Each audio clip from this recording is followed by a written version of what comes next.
Hello అండి, నమస్తే అందరికీ. Welcome to my mini world. ఈరోజైతే కార్న్ స్టిక్స్ తయారు చేస్తున్నా.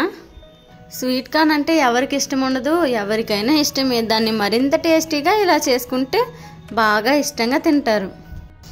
స్టవ్ ఆన్ చేసుకొని ఒక బాండిని పెట్టుకొని మనకు కావలసినంత కార్న్స్ తీసుకొని రుచికి సరిపడా సాల్ట్ వేసుకొని బాగా ఉడికించి చల్లారేంత వరకు పక్కన పెట్టుకోవాలి.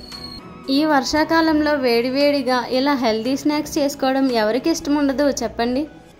టూత్ పిక్స్ తీసుకొని నేను చూపిస్తున్న విధంగా ఇలా గుచ్చి పక్కన తీసుకొని పెట్టుకోవాలి.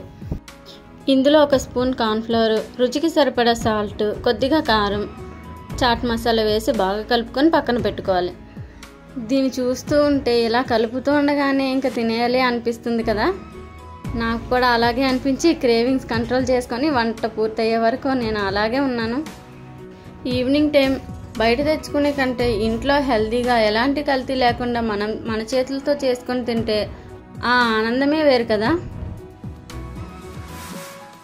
ఇప్పుడు స్టవ్ ఆన్ చేసుకొని ఒక కడాయి పెట్టుకొని సరిపడేంత ఆయిల్ వేసుకొని మనం తయారు చేసి పక్కన పెట్టుకున్న కార్న్ స్టిక్స్ని ఒక్కొక్కటిగా నేను చూపిస్తున్న విధంగా వేసుకొని బాగా ఫ్రై అయ్యేంత వరకు కలుపుతూనే ఉండాలి. బాగా డీప్ ఫ్రై కాకుండా కొంచెం వేగితే సరిపోతుంది. ఇక్కడ మీరు చూస్తున్నట్లయితే ఇలా వేగితే సరిపోతుంది.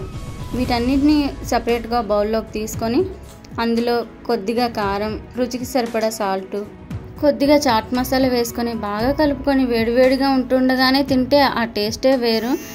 అసలే ప్రెసెంట్ రైనీ సీజన్. ఈ సీజన్లో ఎలాంటి స్నాక్స్ మనం ఇంట్లోనే మన చేతులతో చేసుకొని తింటే ఎలాంటి తప్పు లేదు. మీరు కూడా ట్రై చేయండి. ఎలా వచ్చిందో కమెంట్ చేయండి. మా వీడియోస్ కనుక మీకు నచ్చినట్లయితే కంటిన్యూస్గా మా వీడియోస్ చూడాలి అనుకుంటే లైక్ చేయండి, షేర్ చేయండి, సబ్స్క్రైబ్ చేయడం మాత్రం మర్చిపోకండి. Thank you for watching. మరో వీడియోలో కలుద్దాం. అంతవరకు సెలవు.